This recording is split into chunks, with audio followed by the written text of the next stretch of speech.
Instagram and on uh, TikTok. Hey guys, I don't know what happened there, but we're live.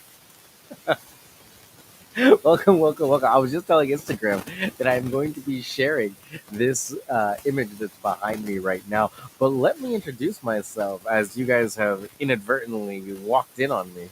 I am Hugo Quintanilla. I am your local neighborhood realtor licensed in Maryland with your local Long and Foster North Potomac branch.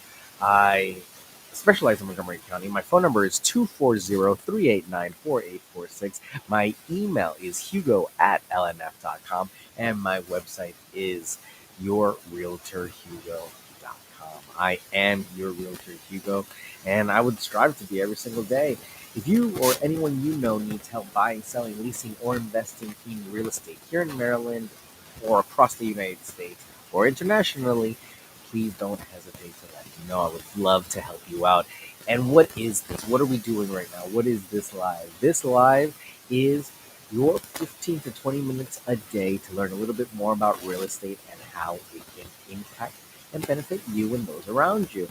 So, without further ado, today's topic is going to be the home buying process.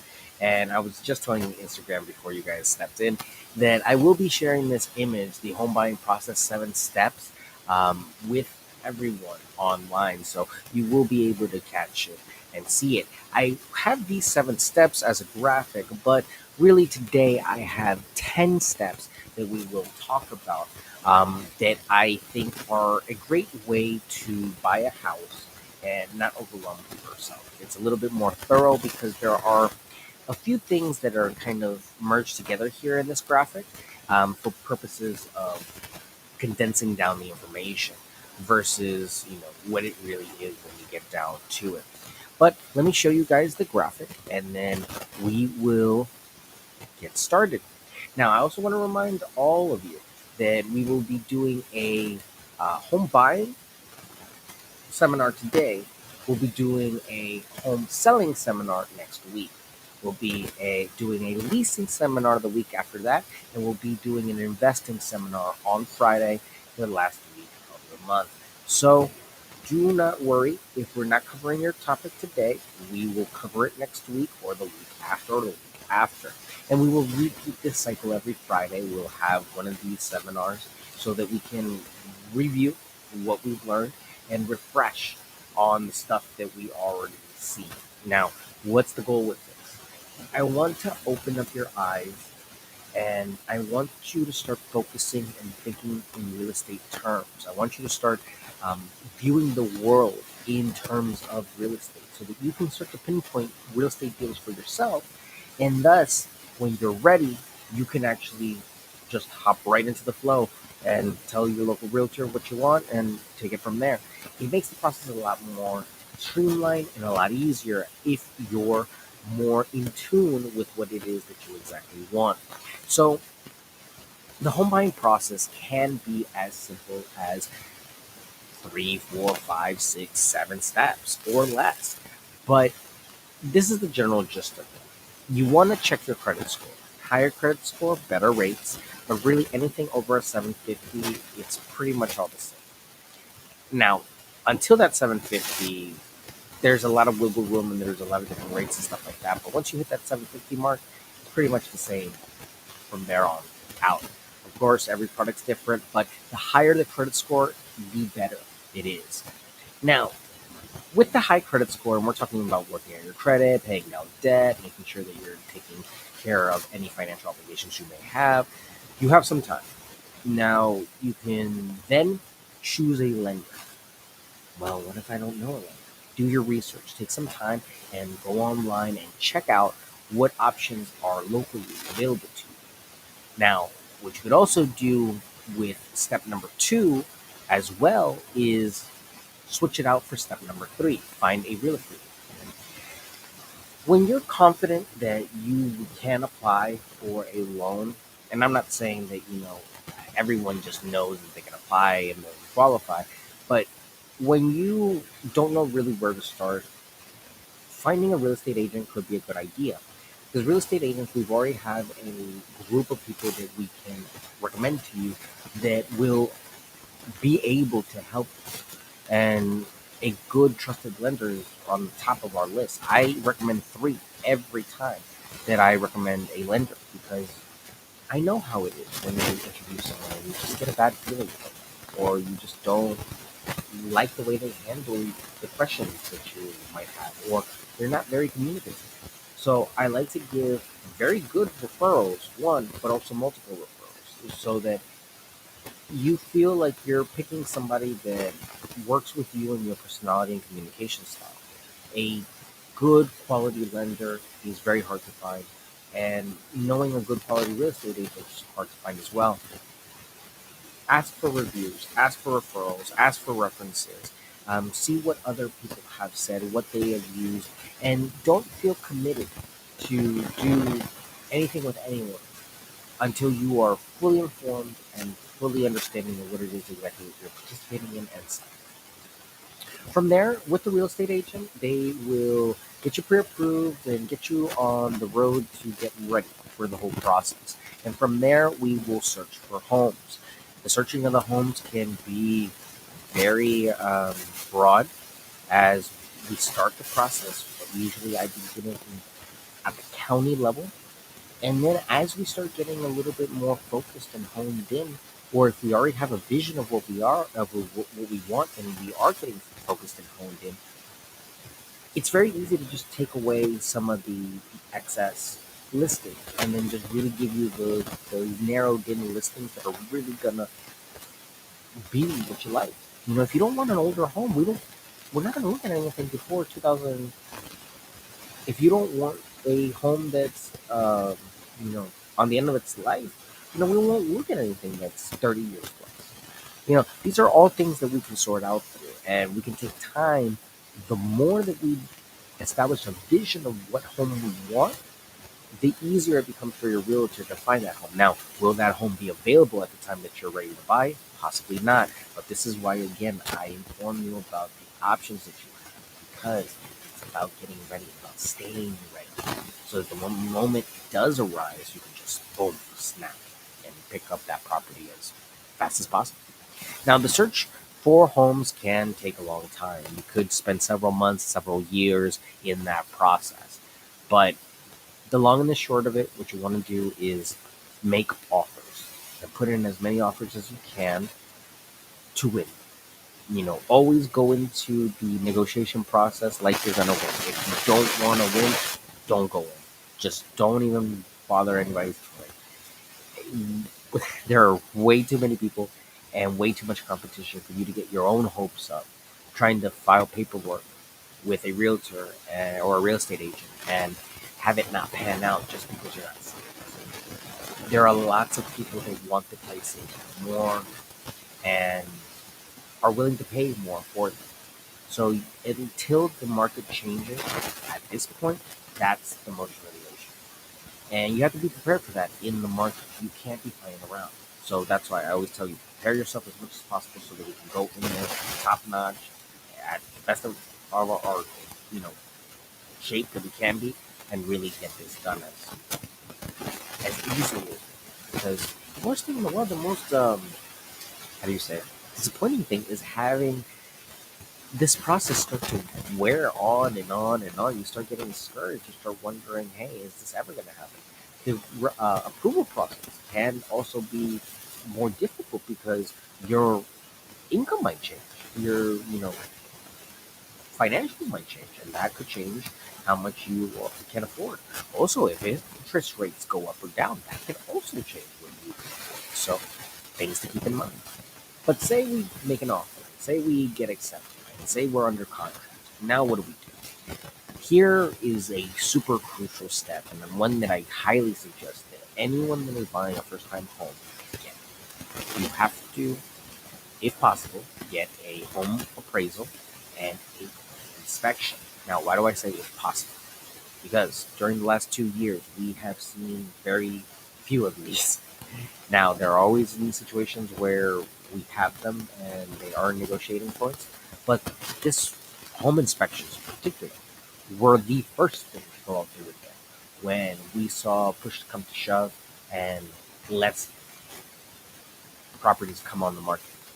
People were throwing home inspections away and doing them, but not using them for negotiation purposes, just basically canceling the contract if they didn't like the property. You had other people that were very savvy and they did walk-in talks, so to speak. Basically, they would bring in a home inspector while they were looking at the property initially, and the home inspector would walk them around and talk to them about the property. There'd be no formal report since they couldn't use it to negotiate, but the home buyer would feel a little bit more comforted because they would have a professional doing a home inspection with them privately. Now, you always have to get permission, make sure that you can have that professional in there, but that's a great way to do a home inspection. Ease your own questions about a property from a third party source and be able to negotiate, knowing everything that you know about the property. If you want a report, you can pay for a report and they can produce a report. But typically when you're not in a position to negotiate with the home inspection, the report is just for your informational purposes only. But peace of mind is the game that we're in, and if a home inspection can give you peace of mind, then that's what we want. Now, there are only certain things that a home inspection can do, and it's for the most part all superficial. If you need more in-depth inspection, there are, you know, contractors and programs and special inspections you can do, but really you only have, in essence, one shot to get these inspections done, which is the time that you're either seeing the property or that you've established to do these home inspections within the confines of your offer. There can't be a set time to do this, but when we were seeing properties fly off the market, people were just doing the home inspections the moment they saw them. They were paying because these home inspections are not free. I should preface that. A typical walk and talk can be anywhere from $250 to $300, and an actual report can be anywhere from $600 to $700 just for a basic one. Now, we're not talking. When I say basic, we're not talking like, hey, they're just going to write it down on yellow legal pad. No, it's a very thorough report with imaging, with notations, with a key. It's a report. It's a very thorough, long report, depending on how big your home is. It is worth the money. But if you're seeing a lot of properties, if you started to bid on a lot of properties, we're talking about $600 a pop for US Inspect or some of these other places. And it could really add up, especially if you end up not liking these homes. So keep that in mind. Now, what does a home appraisal do? Home appraisal is actually something that's done by a third party, and a report is produced that basically says that this individual, with their expertise, believes that this property is worth X amount of money and can vouch and attest to that with evidence. Now, a home appraisal is a great way to make sure that you are getting the most value and that you're buying something that is actually worth what you're paying. If you throw away a home appraisal, or in other words, remove it from your contract or your actual offer, what you get is a dangerous situation where you're offering on a property, and truth be told, there's nothing protecting you with this property if it's not worth the value that you're buying. You're basically committing 100% without fail that you will buy this property for this price, regardless of whether or not it is worth it or not. So having a home appraisal is a great way to have your last negotiating chip to get out. Now, you don't want to bank on that. You want to make sure that you're doing things on the up and up, and taking your time from the start to address these things. But a home appraisal can really be the last offering in the process. Home inspection is very early on and usually is within the first 5 days of making an offer. So you don't waste any time with home inspections. So home inspections are probably the first off ramp that you got. And then home appraisals are probably the last one. So we don't want to get to that point. What we want to do is go with the flow of things and also the information. So making sure that you're well informed on what these reports do and working with your realtor on how you should negotiate your offer. Because there are other ways to negotiate than to throw away a home inspection or a home appraisal. You can really figure something else out. Now, as you continue going through everything, you have done the home inspection, you have done the home appraisal, you will now go through the final walkthrough. The final walkthrough is going to be an inspection of the property. For the most part, functionally wrong. Cosmetically, it's basically very superficial. It's not going to be very thorough, but materially, what you're looking for is, in essence, the property looks and is materially the same as when the client, the home buyer, offered it. And that's really what you want. You can't have a hole or a crater size hole in the side of the building. You can't have a tree land on the building. You can't have no roof. You can't have a flooded basement. It needs to look very similar to how it was when the offer was made or the home inspection was made or whenever the last point of reference, because that is written in the contract when the last point of reference and actual viewing of the property has been taking place. And everything is hinging on that. That's why we do the final walkthrough, because we then compare the final walkthrough to that initial point. Now, if you've done this and you accept the final walkthrough, you are good to go. You clear to close and you just go to settlement. You go to a particular location, or you can settle remotely, and you sign the paperwork and you're off to the races. That property is yours. All you have to do is pay the mortgage, take care of your taxes, take care of the property, and you're good to go.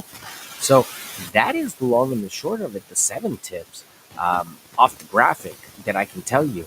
It's really simple process. It just gets very difficult because of the daunting task of how much money we're talking about. How much you do have to go through to get to the point to qualify for these loans.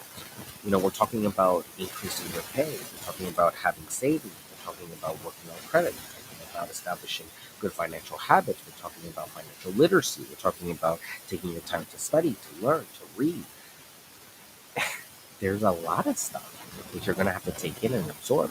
So if you develop the time and the skill to flex that muscle, that home saving muscle, this will start to make more sense. And then this will start to all come together as the pieces start to fit together. Like, okay, I fixed my credit. Now I have some savings. Now I'm doing this. Now I'm getting a better job. Now I'm meeting more people. Now more jobs are coming to me. Now more work is coming to me.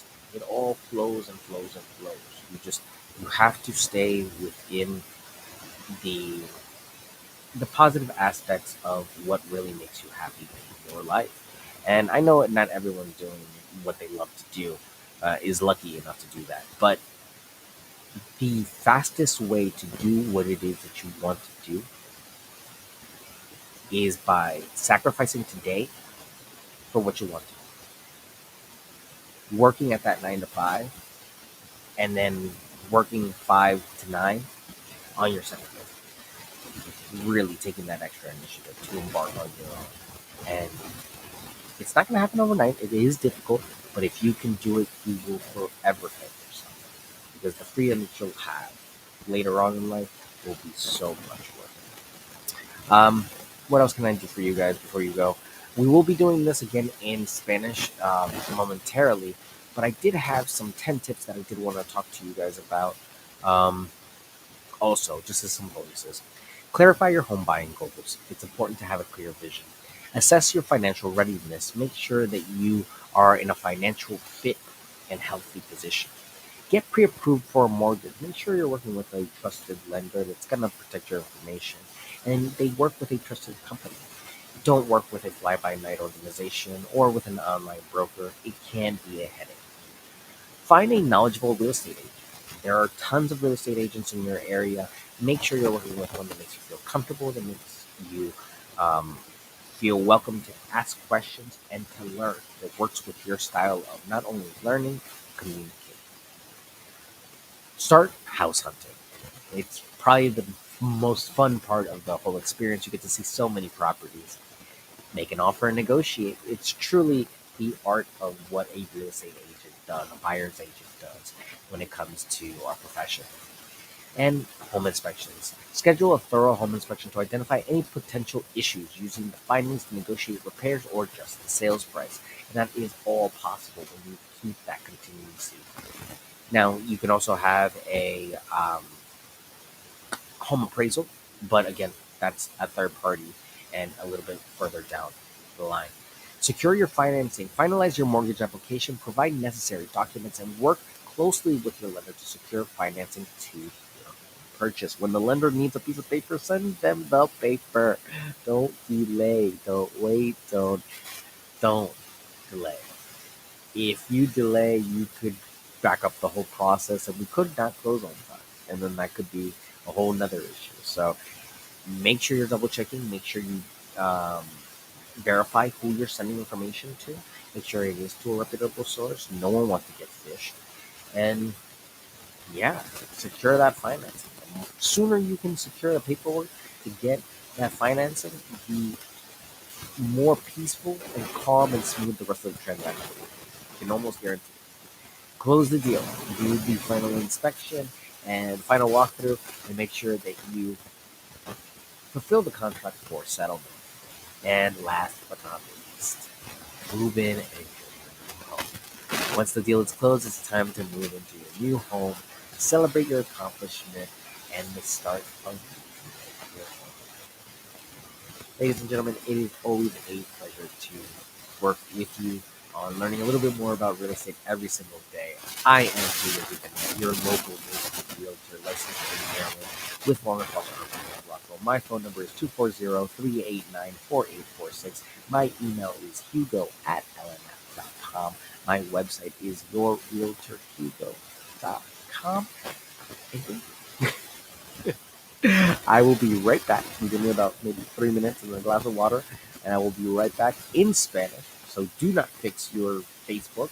But I will be back here in Spanish. So if you are of the Spanish speaking community or know someone that is part of the Spanish speaking community, please feel free and invite them to the live. I would love to have you. So take care. I will see you all tomorrow for another live. And do not forget that on Sunday we're going to have the recap of the top 10 news stories of the week. And we have a lot of news, especially from the Federal Reserve this week. And maybe even some meta and AI news as well creeps in there. So we will see. Take care, everybody. Have a great night, and I will see you all tomorrow. Have a great weekend.